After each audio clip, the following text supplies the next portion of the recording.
अभी पतित देवी देवा आत्माएं तो नहीं कहेंगे, क्योंकि देवी देवताओं के पहले पतित शब्द लगाने से देवी देवताओं की इज्जत ही चली जाएगी। इसलिए ये नाम का फर्क पड़ गया है।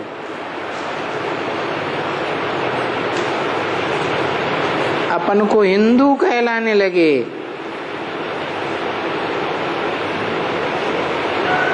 कई बार तुम बच्चों को समझाया गया है अच्छी तरह से, तो भगवान के लिए जो समझाना है तो समझा करके फिर कहना है। अब याद किसको करना चाहिए?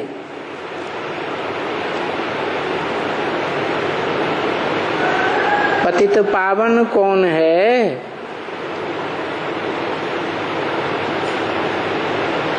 क्योंकि पतितों को पावन बनाने वाला कृष्ण को तो नहीं कहेंगे।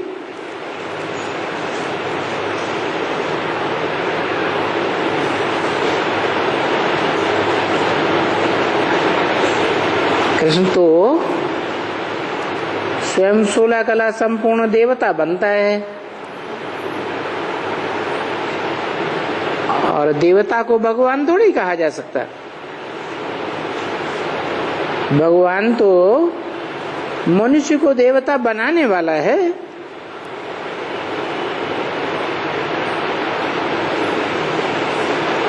तो सबसे ऊंचे ते ऊंचा तो वो बाप है, जिस बाप से वर्षा मिलता है, सभी आत्माओं को वर्षा मिलता है,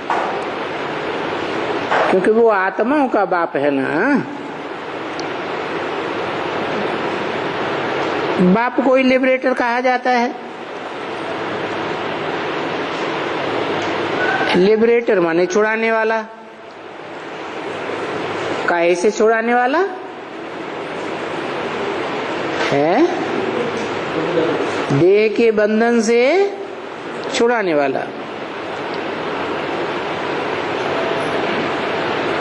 कि तुम आत्मा हो,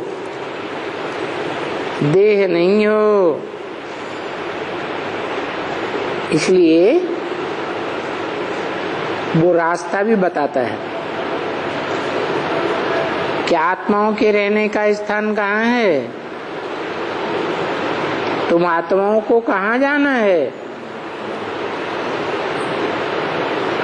तो आत्मलोक में जाना है। आत्म की स्थिति बनाएंगे तो आत्मलोक में जाएंगे।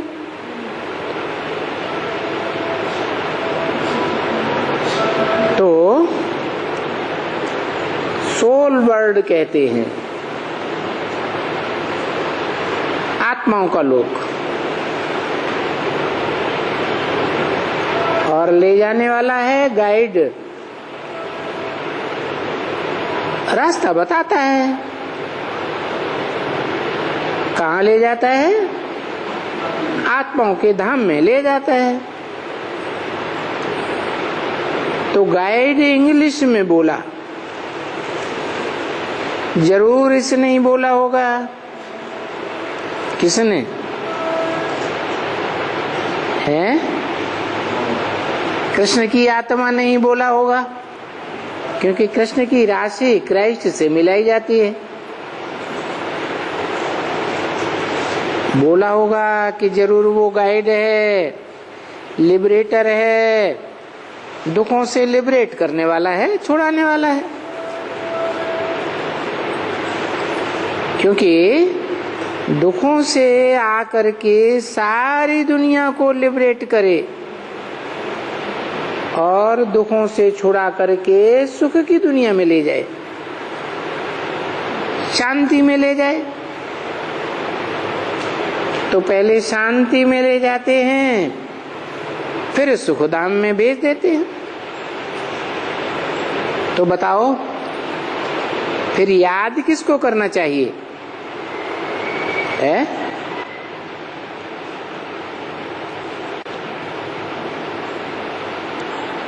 शांति धाम में ले जाने वाले को याद करना चाहिए या सुख धाम में ले जाने वाले को याद करना चाहिए?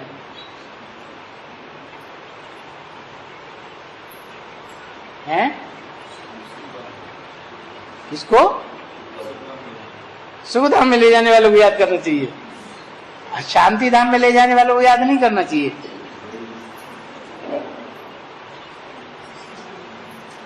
बुखार आता है,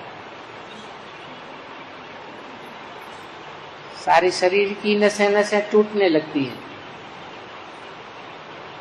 बहुत अशांति महसूस होती है, तो कहेंगे पहले शांति मिले। बुखार उतर जाता है तो शांति मिलती है, दुख से छूट जाते हैं, फिर है, फिर शांति ही पड़े रहेंगे क्या है? कुछ न कुछ खाने पीने की इच्छा होगी, इंद्रियों का सुख चाहिए, तो पहले शांति जरूरी, बाद में सुख। ऐसे तो होता नहीं कि बुखार आ रहा हो, नस नस टूट रही हो, अशांति बढ़ रही है शरीर में, और कोई कहे रसगुल्ला खा लो, मुख का स्वाद ले लो, तो कोई लेगा? है? क्यों? क्योंकि अशांति में है ना, अशांति में कुछ अच्छा नहीं लगता। तो पहले शांति देवा चाहिए, क्या? शांति देने वाला चाहिए, और फिर सुख देवा चाहिए। तो ये अक्षर इंग्लिश में बोला गया कि दुख से लिबरेट करने वाला और सुखधाम में ले जाने वाला वो गाइड है। सारी दुनिया को लिबरेट करते हैं और सुख में ले जाते हैं, शांति में ले जाते हैं।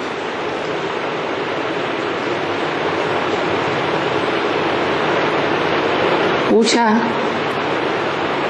किसको याद करना चाहिए? नानक को करना चाहिए, हनुमान को करना चाहिए, देवताओं को करना चाहिए, या इन सबसे जो ऊंचे थे ऊंचा है उसको याद करना चाहिए?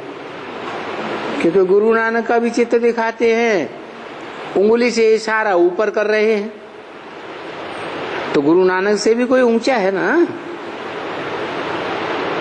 हनुमान भी किसकी पूजा करता है? कहते राम की पूजा करता है, और राम किसकी पूजा करते हैं? है शिव की पूजा करते हैं। तो देखो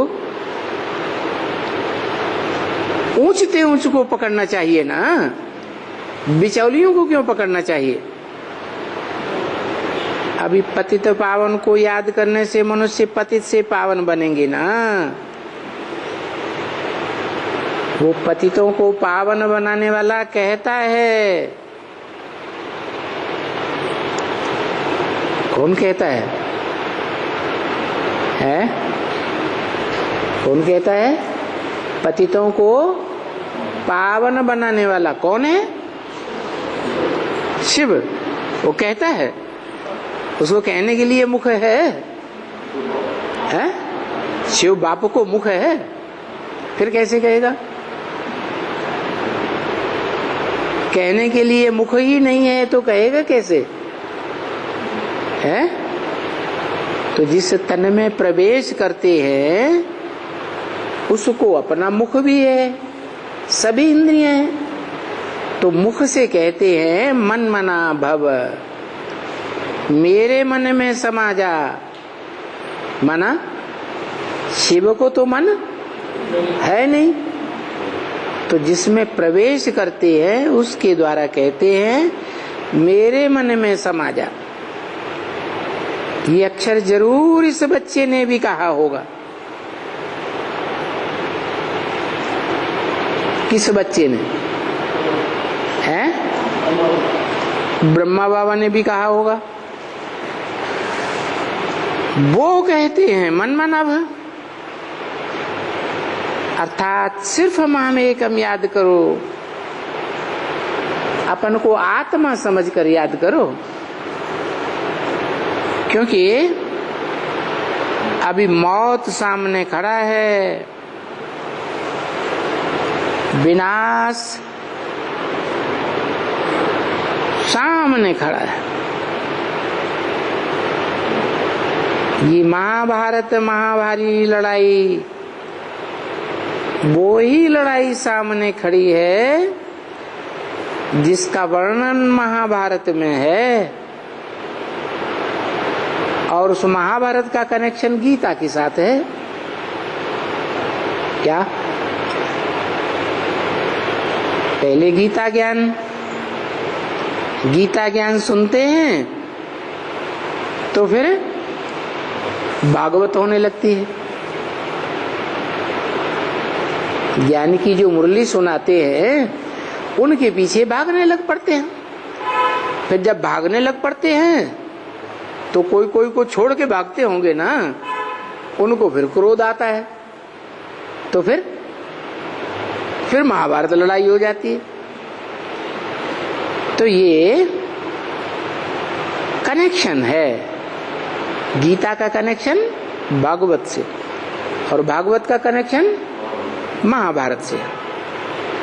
तो ऐसे ऐसे अच्छी तरह से समझाने से ये ऊंचे ते ऊंचा बाप बुद्धि में बैठेगा, और इस समय में ही बुद्धि में बैठेगा। क्या? सतयुग में तो है ही सत्व प्रधान सुखी दुनिया, त्रेता में भी सत्व सामान्य, कोई दुख तो नहीं शुरू हो गया। द्वैतवादी द्वापर में दुख शुरू होता है, लेकिन अति तो नहीं हो गई, और कलयुग में अति हो जाती है, बहुत दुखी हो जाते हैं।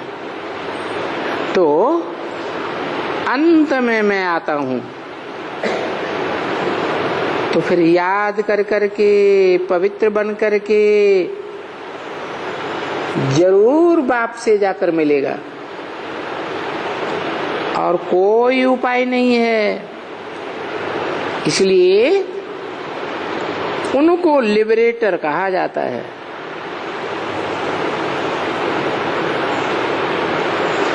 कौन बोला? शिव बोला। उनको लिबरेटर कहा जाता है। ये क्यों बोला शिव ने?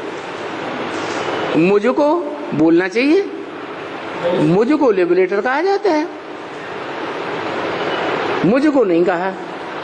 क्या कहा? उनको। क्यों? उनको कह के दूर क्यों कर दिया? क्योंकि वो पार्ट भविष्य में चलने वाला है। उनको पतित पावन कहा जाता है, मुझको पतित पावन नहीं कहेंगे। क्यों? पतित शरीर के साथ पतित आत्मा बनती है कि बिना शरीर के पतित बनती है?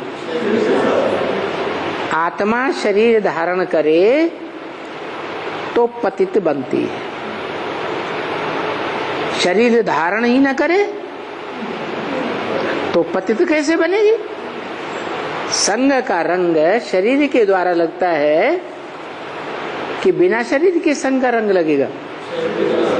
शरीर के द्वारा संग का रंग लगता है।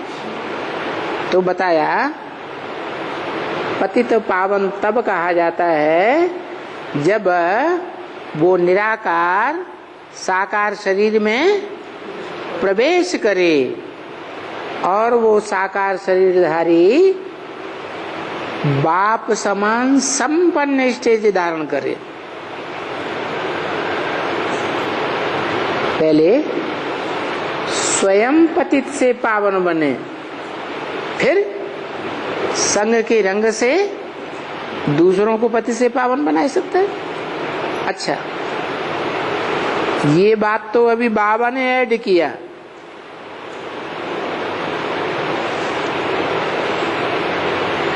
अब ये बच्चे रोज तो नहीं आती है, रोज ज्ञान सुनने आती नहीं है, तो क्या होगा? ये जब जब आएगी तो सत्य के संग का रंग लगेगा। सत्य संग में आएगी तो रंग लगेगा, नहीं तो दुनिया में ही रहेगी तो दुनिया का संग का रंग लगेगा। दुनिया तो नीचे जा रही है, तो दुनिया का संग का जो रंग लेगा वो भी कहाँ जाएगा? नीचे ही जाएगा।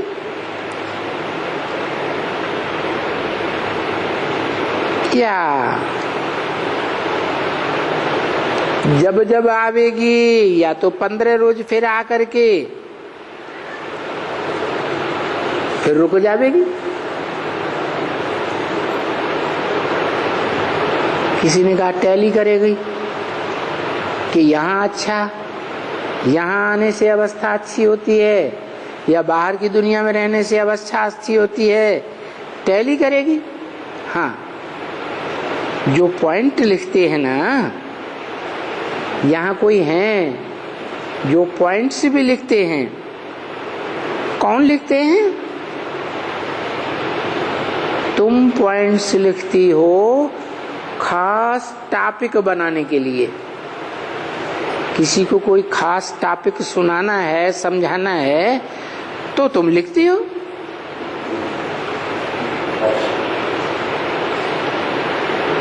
किसी ने कहा नहीं बाबा, बाबा ने बोला फलानी फलानी टॉपिक के लिए बाबा ने समझाया, तो नई नई टॉपिक बनती जाएगी ना। पॉइंट या टॉपिक, ये बात एक ही है। बच्ची ने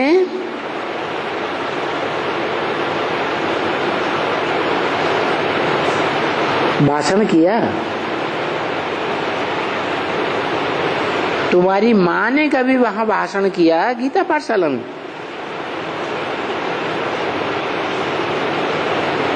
माँ भाषण करती है?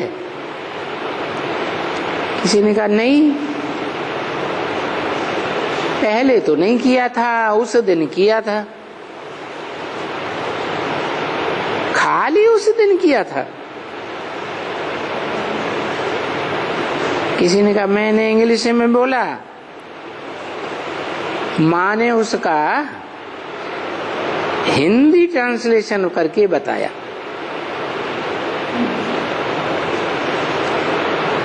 ऐसी भी कोई कोई माताएं हैं जैसे पॉइंट कर करके सुनाती हैं, इनवाइट करती हैं कि भाई हम इनवाइट करते हैं, थोड़ा बहुत समझा करके इनवाइट किया, पूरा भाषण नहीं किया। अभी ये तो गांव छोटा है, उनमें तो सिंधी हैं ही थोड़े। अगर वहां जैसे हांगकांग है जापान में, जैसे बहुत वहां जाते हैं, लेकिन सिंधी बहुत सबसे जास्ती कहाँ हैं?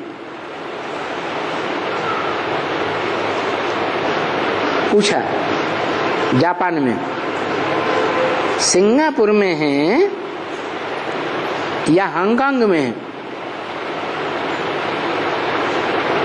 हांगकांग में तो वहां कोई खुले, वहां आकर के अच्छी तरह से समझे और आजकल तो चित्र भी निकले हैं। ये देखो सीढ़ी का चित्र है,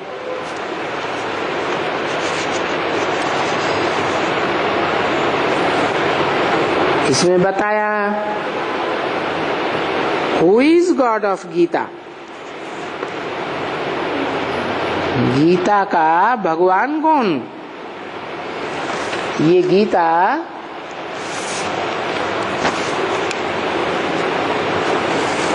का कौन भगवान है?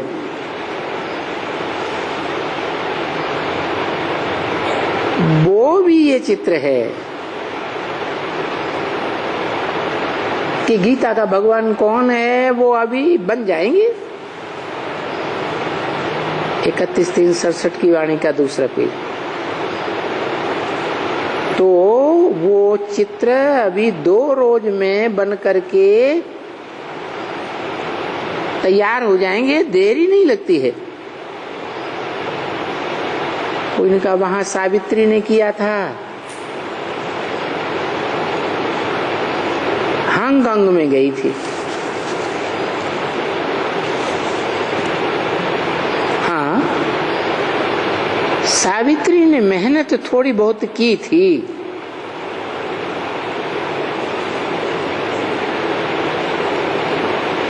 किसी ने कहा जिसने किया था रोजी ने, लक्ष्मण ने, उन्होंने पहले किया था। तो अभी जो ये चित्र निकलेंगे सीढ़ी के, अभी छपेंगे ना, टाइम लगेगा, पता नहीं कभी बनेंगे। है तो थी छपने की, लेकिन छपने में कोई देरी नहीं है। पर ये प्लेन्स तो पास हो जावे तो छपने में कोई देरी नहीं लगती है। कोई भी चीज हो और क्विक मार्च वो करेंगे सर्विस में। कहा जाता है शुभ कार्य में देरी नहीं करनी चाहिए, और यहाँ फिर क्या होता है, शुभ कार्य में बहुत देरी लग जाती है। ये एक स्लोगन है बच्चों का, यहाँ के बच्चों का, बहुत देरी करनी चाहिए, ऐसे बुद्धि में बैठा हुआ है। देरी करते हैं और बाप कहते हैं नहीं, शुभ कार्य में देरी नहीं करनी चाहिए, झट बना देना चाहिए। क्योंकि चित्र बनेंगे तो बच्चे सर्विस पर लग जाएंगे। समझाने के लिए अच्छी अच्छी पॉइंट सहज ही मिल जाएगी। तो ये समझाएगा, देखो क्या समझाएगा। ये है ऊंचे ते ऊंचा भगवंत। सीढ़ी में कहां समझाएगा है? ये है ऊंचे ते ऊंचा भगवंत। कहाँ है? सीढ़ी के चित्र में सतयुग, त्रेता, द्वापर, कलयुग, कहाँ है ऊंचे ते ऊंचा भगवंत है? शिवलिंग कहाँ? द्वापर में शिवलिंग। द्वापर में ऊंचे ते ऊंचा शिवलिंग होता है क्या? है? ऊंचे ते ऊंचा कौन से युग में होता है? कलयुग के अंत और सतयुग के आदि का जो टाइम है उसमें होता है ऊंचे ते ऊंचा भगवंत। तो कौन है? देखो कलयुग के अंत में कौन है?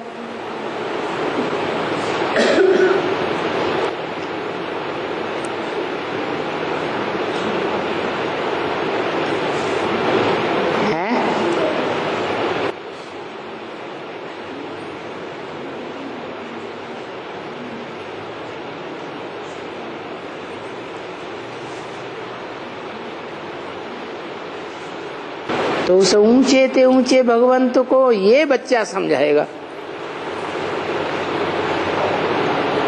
अच्छा, उनसे ही ये वर्षा मिल सकता है। किसने बोला? किसके मुख से बोला? ब्रह्मा के मुख से बोला। किसने बोला? शिव ने बोला। उनसे ही ये वर्षा मिल सकता है। उनसे माने सीढ़ी के चित्र में किन से, किस तरफ इशारा दिया जाए जो उनसे लागू होता हो? सीढ़ी के चित्र में कलयुग में नारायण कहाँ से आया है?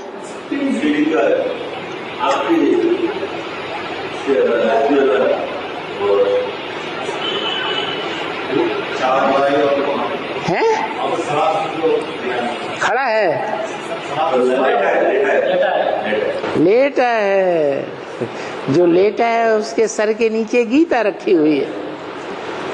उसके लिए कहा उनसे ही ये वर्षा मिल सकता है, और वो ही अभी वर्षा देते हैं। कलयुग अंत और सतयुग के आदि के संगम पर अभी वो ही वर्षा देते हैं।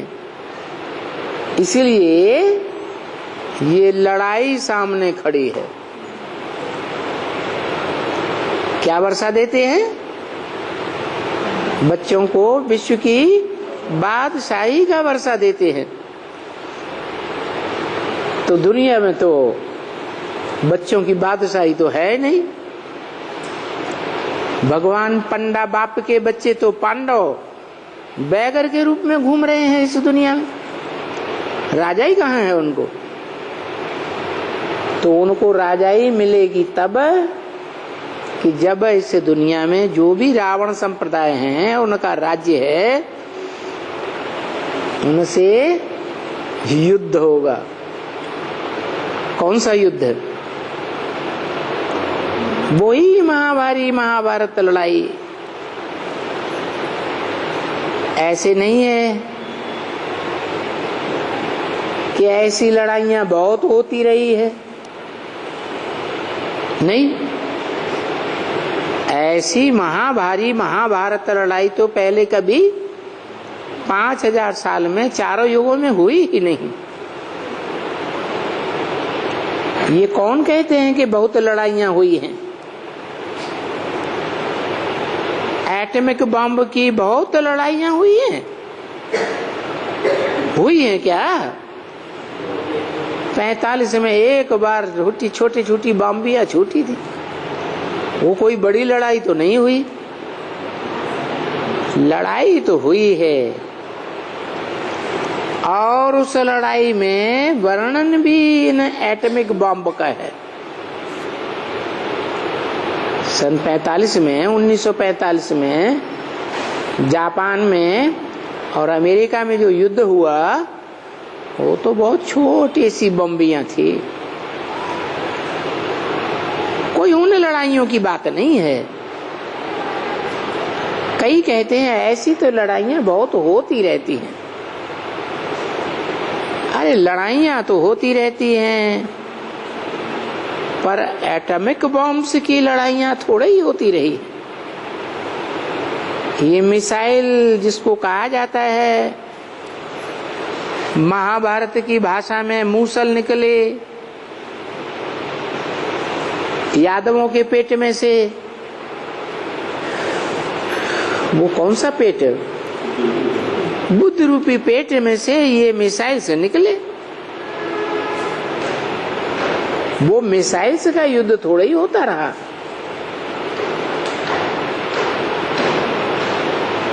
ये तो बहुत खौफनाक युद्ध है। देखते हो ना, ये लड़ाई से तो खाना खराब हो जाएगा सारी दुनिया का।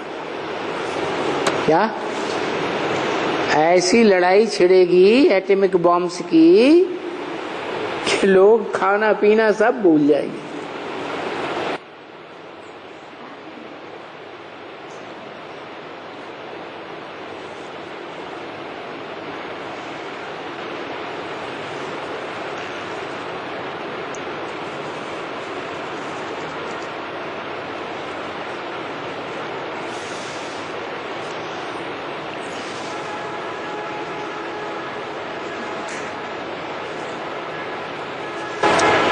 खाना खराब हो जाएगा।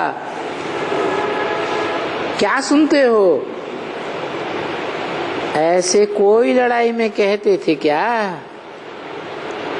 कि हम एक बम मारेंगे, यहां अमेरिका में बैठे बैठे मारेंगे और सारी चाइना उड़ जाएगी। इतना खौफनाक बम।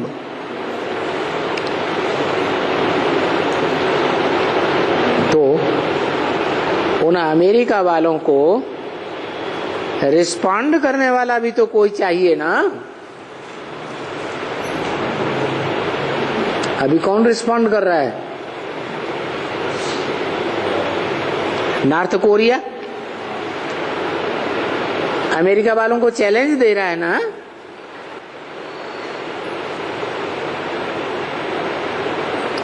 लड़ाइयों की बात तो बहुत बाबा के पास अभी लिखत में आती रहती है कि ऐसे ऐसे ये लड़ाइयां होती है। तो उन लड़ाई लड़ने वालों को समझाना तो चाहिए ना। लड़ाई तो होती है, पर ये लड़ाई देख करके, ये वंडरफुल लड़ाई है ना एटॉमिक बम्स की लड़ाई। और ये तो इस दुनिया की अंतिम लड़ाई है। इसके बाद इस दुनिया में कोई लड़ाई नहीं होगी। और इस लड़ाई के बाद क्या होगा? पुरानी दुनिया खलास और नई दुनिया की स्थापना हो जाएगी। क्योंकि ये एटॉमिक बम्स तो पुरानी दुनिया को खत्म करते हैं ना। है पुरानी दुनिया माने लड़ाई झगड़ा करने वालों की दुनिया खत्म होगी, या जो पांडव लड़ते ही नहीं है उनकी दुनिया खत्म होगी? किसकी दुनिया खत्म होगी? जो लड़ने वाले हैं, लड़के हैं, उनकी दुनिया खत्म होगी। नई दुनिया के लिए भगवान गीता सुनाते हैं, राजयोग सिखलाते हैं। परंतु ऐसे राजयोग सीखने वाले ऐसे बच्चे, सेंसिबल बच्चे सभी तो नहीं होते हैं। नहीं, रात दिन का फर्क हो जाता है। किसमें? योगियों में और भोगियों में।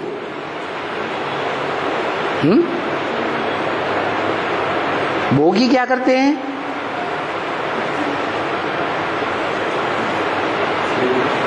क्या भोगते हैं? भोग भोगते हैं देह के।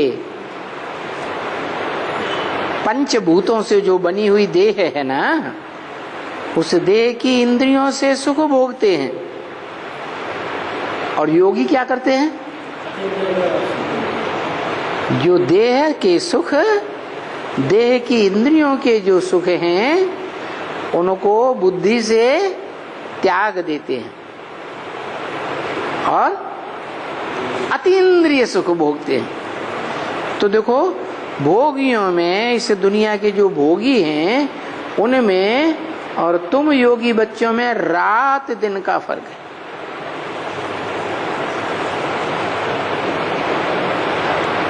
वो पंच भौतिक शरीर के भोग भोगने में लगे रहते हैं और तुम भौतिकवादी दुनिया को बुद्धि से त्याग देते हो।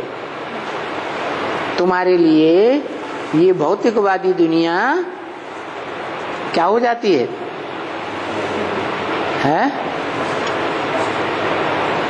निद्रा। तुम भौतिकवादी दुनिया में नींद लेते हो, सो जाते हो। वो भौतिकवादी दुनिया में जागरण करते हैं। तुम कहाँ जागरण करते हो? आध्यात्मवादी दुनिया में जागरण करते हो। आदि माने अंदर, आत्मा माने अंदर, आत्मा। आत्मा के अंदर 84 जन्मों का कैसे कैसे क्या क्या पार्ट भरा हुआ है, इन बातों में तुम सारी बुद्धि लगाते हो। तो देखो उनमें और तुम में कितना भारी फर्क है। वो भौतिकवादी और तुम है आध्यात्मवादी। तो रात दिन का फर्क हो जाता है। हाँ, कोई फर्स्ट क्लास योगी होते हैं। योगियों में कोई सब एक जैसे योगी नहीं, कोई फर्स्ट क्लास योगी, कोई सेकंड क्लास, कोई थर्ड क्लास, कोई फिर फोर्थ क्लास योगी होते हैं।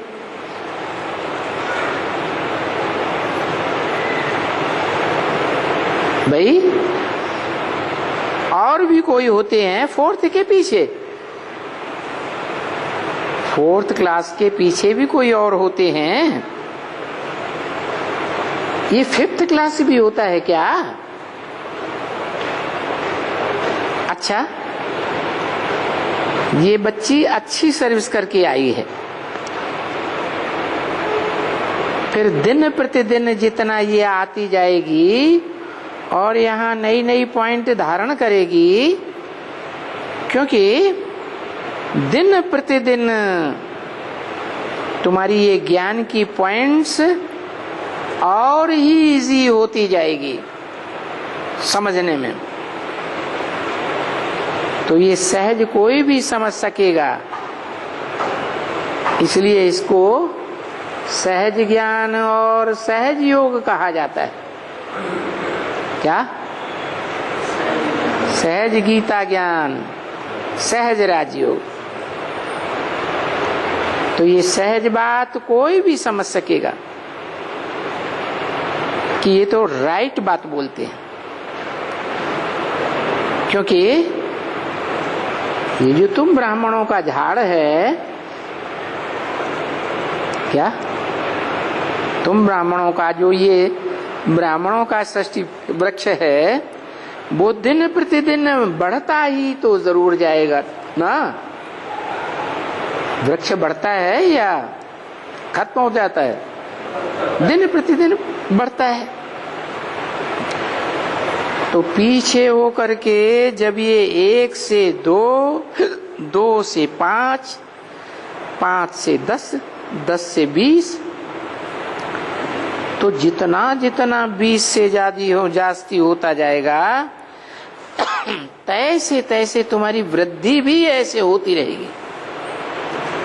परंतु इस झाड़ की वृद्धि आहिस्ते आहिस्ते होगी, ऐसे नहीं एकदम दुगना बढ़ जाएगा। क्योंकि धीरे धीरे वृद्धि क्यों होती है? क्योंकि इस ब्राह्मणों के झाड़ को माया के तूफान बहुत लगते हैं, जबरदस्त तूफान लगता ही रहता है।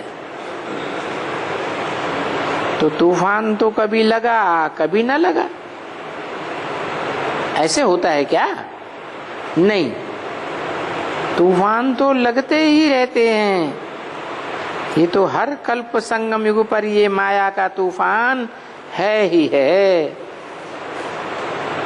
ये बहुतों को छनाए देते हैं। वृक्ष में, झाड़ में जो पत्ते होते हैं तमो प्रधान पुराने पीले पड़ जाते हैं, तो क्या होता है? उनका जड़ जाते हैं, बहुतों को छनाए देते हैं, गिर पड़ते हैं एकदम।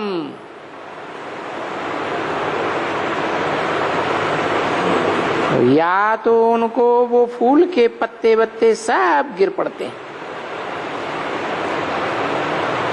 कहेंगे बहुत कुछ गिर गया। ये गिराने वाला देवभान है ना बच्ची, उस देवभान में आकर के बहुत गिरते हैं। ये मरा।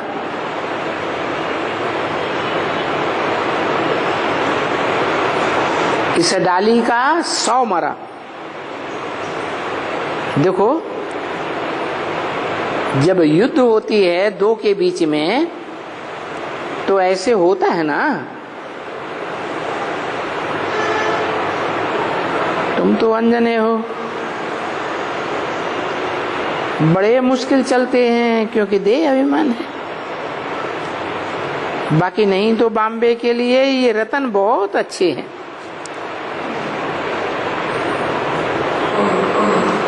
और वो सेंटर भी अच्छा है, भले कितना भी दूर हो तो भी कोई हर्जा नहीं है। और गरीब हो तो चलो उनको टिकट भी दे देना रेलवे से आने के लिए, या उनका कोई भी टिकट हो। अगर देखें कि नहीं चाहिए, हम अपना कर लेंगे, इनका आसार अच्छा है, तो हाँ बच्ची, यहाँ कभी भी बैठो तो आंखें बंद करके कभी नहीं बैठो।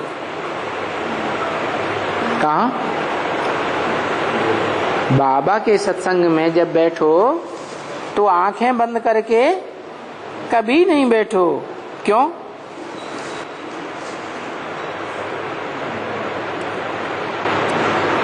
क्यों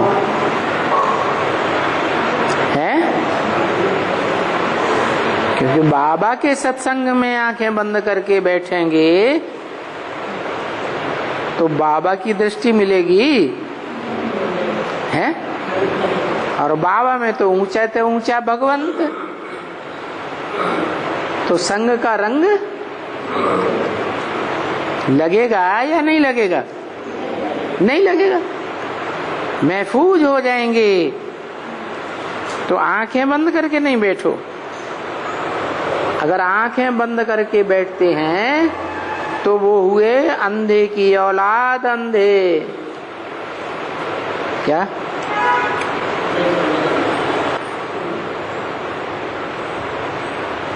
कौन अंधा था? महाभारत में किसको अंधा बताया?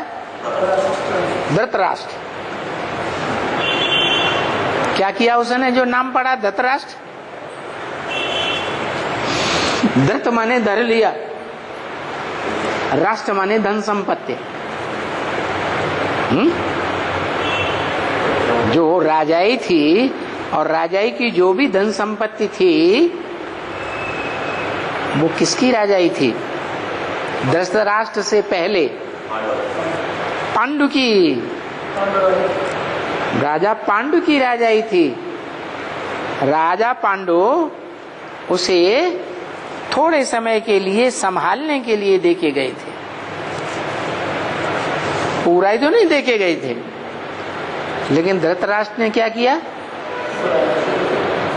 सारी धन संपत्ति, सारी राजाई हड़प करके बैठ गया। और जब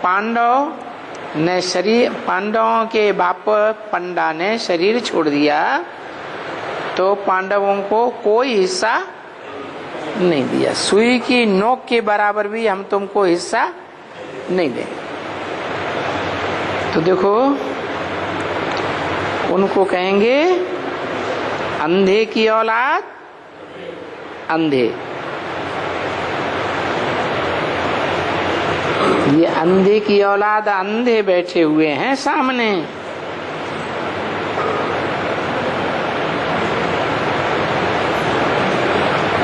जो आंखें बंद करके बैठते। क्यों?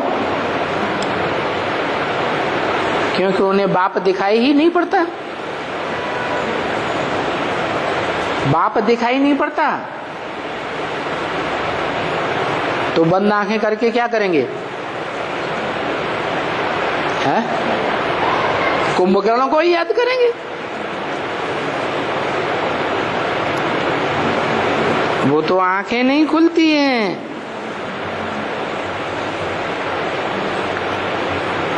तीसरी आंख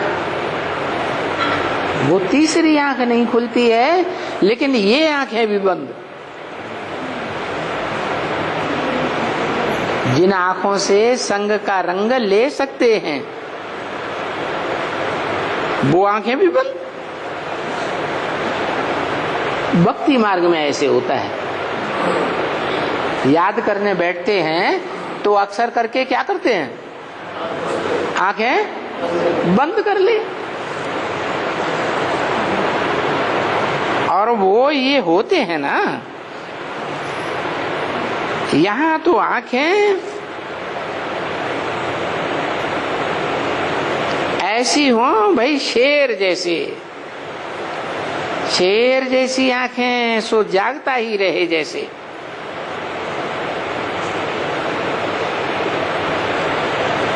अच्छा, मीठी मीठी खुशनसीब बच्चों प्रति माता पिता बाप दादा का याद प्यार। Good night.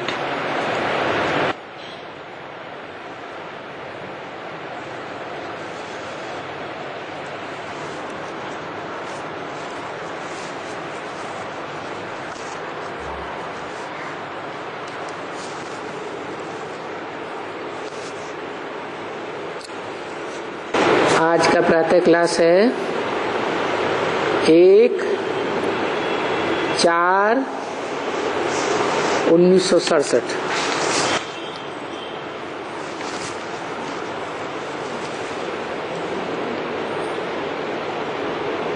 रिकॉर्ड चला है।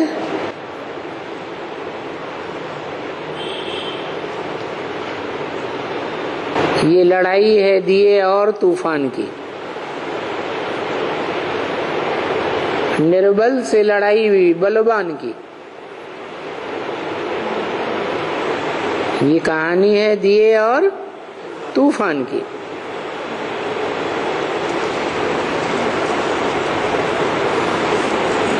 ओम शांति। मीठे मीठे सिकीले बच्चों ने ये गीत की लाइन सुनी। भक्ति मार्ग का है ये गीत वास्तव में। फिर उस भक्ति मार्ग के गीत को ज्ञान में ट्रांसफर किया जाता है।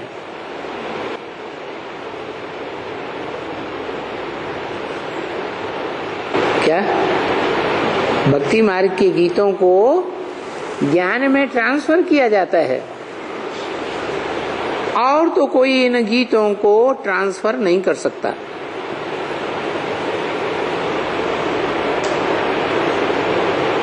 तुम्हारे में भी नंबरवार पुरुषार्थ अनुसार कोई ट्रांसफर करके बैठ करके सुनावे कि ये दीवा क्या है,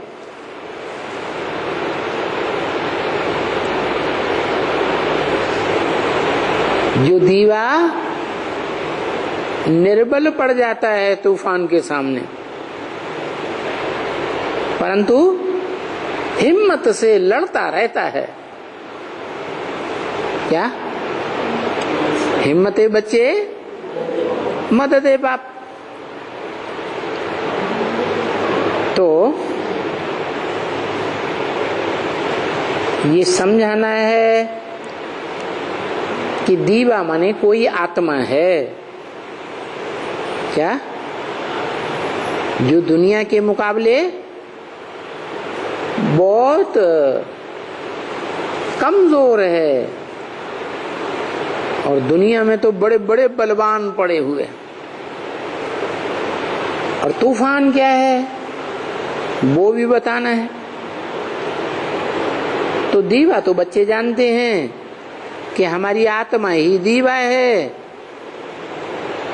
जिस आत्मा रूपी दीवे की रोशनी उजियानी हुई है। क्या इसमें घृत कम हो गया है? तो दीवे में अगर घृत कम हो गया तो रोशनी भी धीमी पड़ जाती है। और अभी संगम में हमारा बाप आया हुआ है। उस दीवे को फिर से जगाने के लिए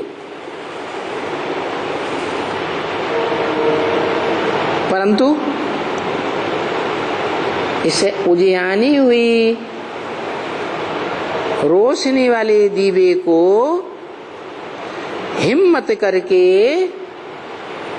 तूफान के बीच से जाना पड़ेगा। अच्छा, कहां से गुजर कर जाना पड़ेगा? तूफान के बीच से गुजर कर जाना पड़ेगा। इसलिए वो भक्ति मार्ग में लोग दीवा जगाते हैं।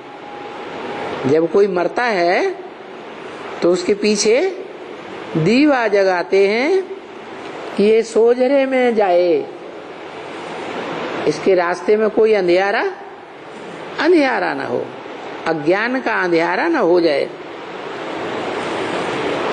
अब इस सतयुग में तो सोजरा ही सोजरा होगा, अंधियारा कहाँ की बात। इस कलयुग के अंत में बहुत तूफान आते हैं, और सबसे जास्ती तूफान कौन से स्टेट में आते हैं? आंध्र में। कहाँ आते हैं? आंध्र में बहुत तूफान आते हैं। किसका देश है? यथा राजा तथा प्रजा। अंधरों का देश है। नाम क्या पड़ा? आंध्र।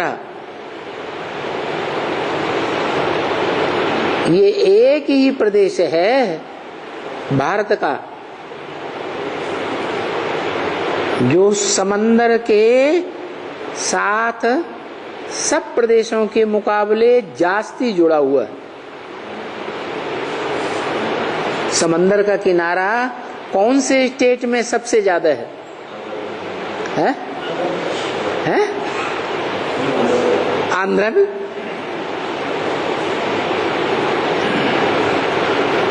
और आंध्र का जो राजा है वो भी अंधा। यथा राजा तथा प्रजा अंधा। वो कहानी होती है ना, अंधे और लंगड़े की कहानी। क्या? कि नदी पार कैसे करें? विषय वैतरणी नदी है, इसको पार कैसे करें? वो लंगड़ा है, चल नहीं सकता, और वो अंधा है, देख नहीं सकता। तो क्या करते हैं? एक दूसरे का सहयोग ले लेते हैं। लंगड़ा अंधेरे के ऊपर सवार हो जाता है। लंगड़े को आंख तो है क्या? अपवित्रता का लंगड़ा है, रुद्रमाला का मणका है, तो उसको दिखाई तो अच्छा पड़ता है। ज्ञान की आंख तो है, तीसरा नेत्र तो है।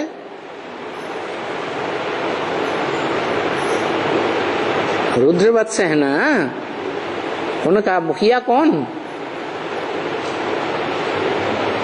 रुद्र, जिसके द्वारा रुद्र ज्ञान यज्ञ शुरू होता है। लेकिन वो लंगड़ा है ना। क्या? पवित्रता की बात नहीं है। विष पाई है या अमृत पाई है? विष पाई है। तो बच्चे भी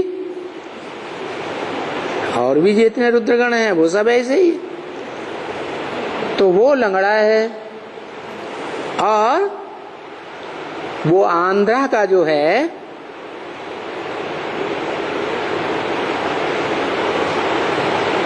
राजा धृतराष्ट्र। ब्राह्मणों की दुनिया में कौन है? धृतराष्ट्र है। कैसे?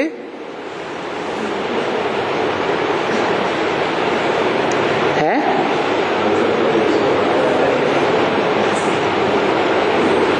कैसे?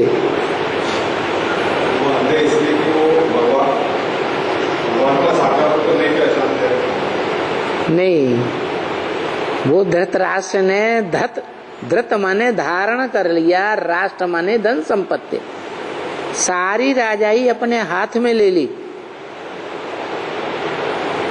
यज्ञ के आदि में जो ओम मंडली थी उसकी सारी कंट्रोलिंग पीयू के हाथ में थी। क्या? फिर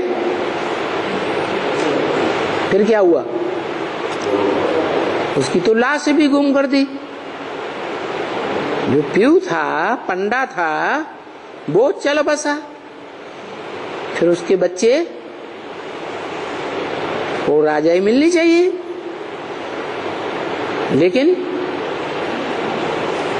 जिसने उस पंडा बाप को नहीं पहचाना, किसने? हैं? ब्रह्मा बाबा ने नहीं पहचाना, तो अंधा हुआ ना। और उस अंधे ने जो ब्राह्मणों की दुनिया में जो भी कंट्रोलिंग पावर थी, उस कंट्रोलिंग पावर को अपने हाथ में ले लिया। ओम मंडली खलास हो गई, और कौन सी संस्था का नाम चला? ब्रह्मा के नाम पर ब्रह्मा कुमारी ईश्वरी विश्वविद्यालय नाम पड़ गया। तो किसका राज्य चल गया? है धृतराष्ट्र का राज्य चल गया। और धृतराष्ट्र की जो प्रजा है, उस प्रजा में मुख्य पैदा हुई, शास्त्रों में उसका नाम कुंती दिया है। क्या? पांडवों की माँ। वो पांडवों की माँ कौरवों के परिवार में रही या पांडवों के साथ गई?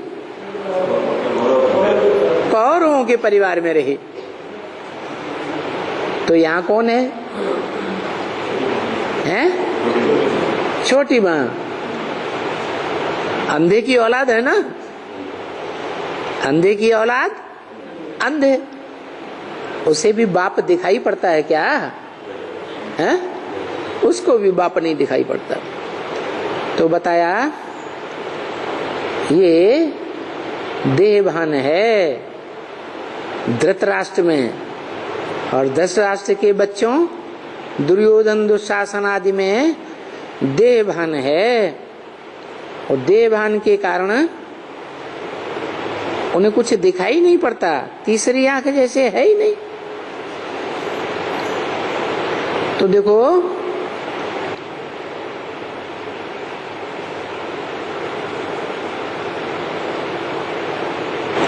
आज की दुनिया में तो वो आंध्र प्रदेश स्थूल में दिखाया गया, स्थूल सागर के किनारे है। कहाँ की बात? बेहद में। ब्राह्मणों की दुनिया में जो बेहद का आंध्र प्रदेश है, वो कौन सा है? अंधरों का प्रदेश है। ब्रह्मा और ब्रह्मा कुमार कुमारियों का जो संगठन का स्थान है, वो क्या हुआ? है आंध्र प्रदेश हो गया। वो अंधरा और वो लंगड़ा। बताया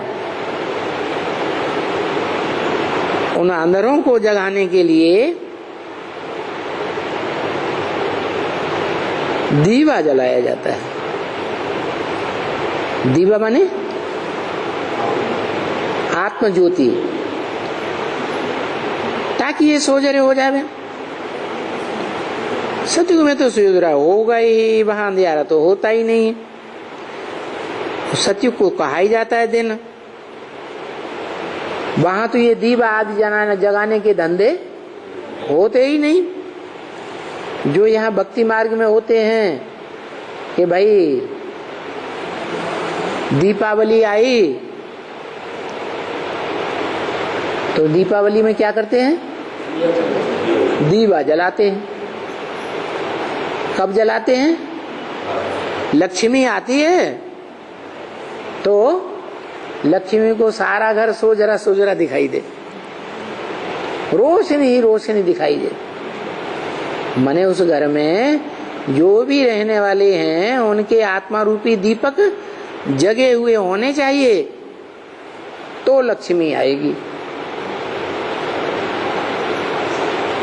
अगर अंधेरा होगा तो लक्ष्मी नहीं आएगी। और साफ सुथरा भी होना चाहिए।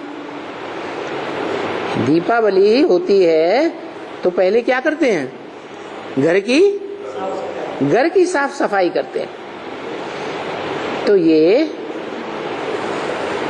पंडा बाप के बच्चे पांडवों का घर है। क्या? रुद्रमाला एडवांस पार्टी।